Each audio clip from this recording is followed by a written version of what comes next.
माघ मेले से शुरू हुआ शंकराचार्य का विवाद अभी खत्म होने का नाम नहीं ले रहा है। स्वामी अमुक्तेश्वरानंद सरस्वती ने मुख्यमंत्री योगी आदित्यनाथ पर हमलावर हैं।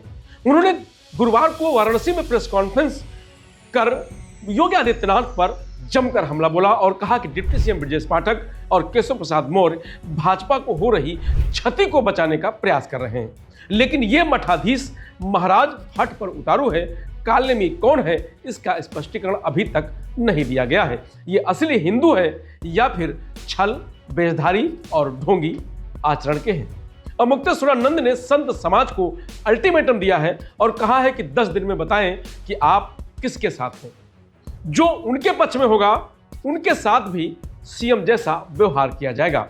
डिप्टी सीएम ब्रजेश पाठक के 101 बटकों की पूजा करने पर अमुक्तेश्वरानंद ने कहा कि उन्होंने ऐसा कर अपनी भावना दिखाई है।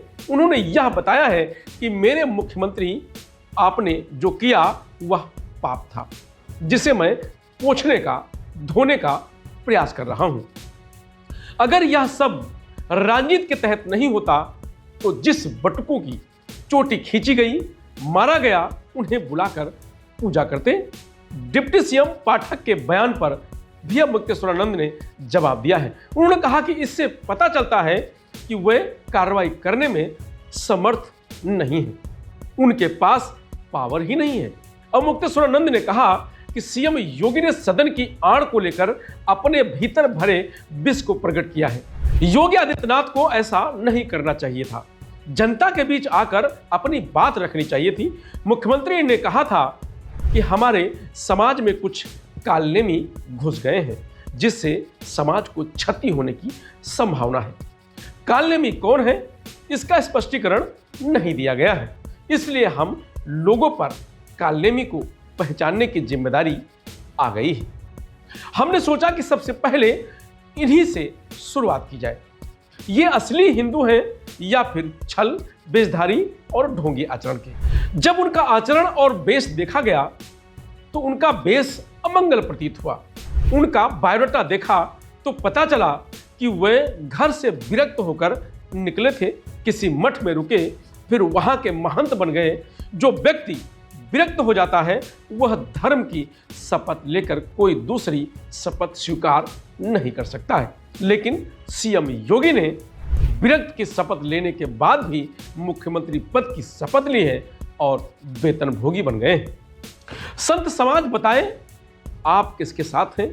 अमुक्तेश्वरानंद ने कहा कि संत समाज के पास 10 दिन का समय है। अगर कोई योगी आदित्यनाथ के पक्ष में रहना चाहता है तो कोई आपत्ति नहीं है, लेकिन ध्यान रहे कि शास्त्र और सनातन को छोड़कर किसी के पक्ष में नहीं रहा जा सकता है। अगर ऐसा होता है तो जो व्यवहार सीएम के साथ होगा वही उनके साथ भी किया जाएगा। योगी के पक्ष में खड़े होने से पहले यह बताइए कि क्या कोई गेरुआ वस्त्र पहनकर मांसाहारी हो सकता है? क्या कोई विरक्त संत वेतनभोगी हो सकता है? 10 दिन में उत्तर दीजिए। अगर उत्तर नहीं दिया गया तो हम समझ लेंगे कि आप मुख्यमंत्री का समर्थन कर रहे हैं। लखनऊ में 11 मार्च को संत समाज जुटेगा। अमुक्तेश्वरानंद ने कहा कि 10 दिन में हम हर संत, महंत, विद्वान और हिंदू से कहना चाहते हैं कि 11 मार्च को लखनऊ में हम सबको इकट्ठा होकर अपनी बात सबके सामने रखनी है। 10 दिन में गौ माता की रक्षा के लिए सिर्फ 2 काम किए गए हैं। एक, गोदन नाम की फिल्म रिलीज कर उसे टैक्स फ्री कर दिया गया है। क्या इससे गौ माता की रक्षा हो जाएगी? दूसरा, सभी डीएमओ को आदेश भेजा गया है कि गौशालाओं को ठीक ठाक करें। क्या ये ठीक ठाक होंगी? यह संदेश भी कारगर नहीं दिखा। तीसरा, सीएम योगी ने खुद विधानसभा में खड़े होकर झूठ बोला है। शंकराचार्य का पद भारत की सनातन धर्म में सर्वोच्च और सम्मानित पद माना जाता है, बहुत पवित्र माना जाता है। इस सदन की व्यवस्था आप देखते होंगे,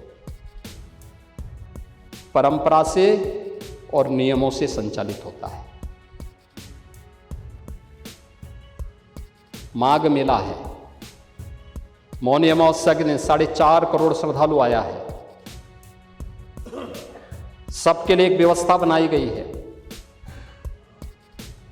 और कानून तो सबके लिए बराबर होता है। मेरे लिए कोई अलग कानून नहीं। अगर मैं अपराध करूंगा तो उसी कानून से मैं भी देखा जाऊंगा, जिस कानून से कॉमन मैन देखा जाएगा। मुख्यमंत्री का पद किसी कानून से ऊपर नहीं हो सकता। कोई व्यक्ति किसी कानून से ऊपर नहीं हो सकता।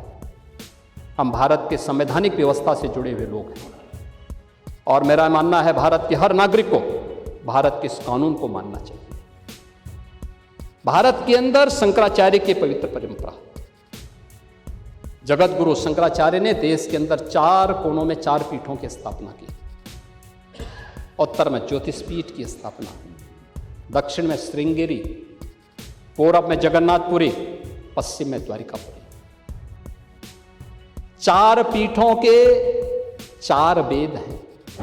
फिलहाल अब मुक्तेश्वरानंद का जो विवाद माघ मेला में शुरू हुआ वो अभी तक जारी है और इस विवाद को अब ब्रजेश पाठक ने बटुकों की पूजा कर और एक बयान देकर बढ़ा दिया है। इस खबर में इतना ही। आप देखते रहिए लोकमत हिंदी।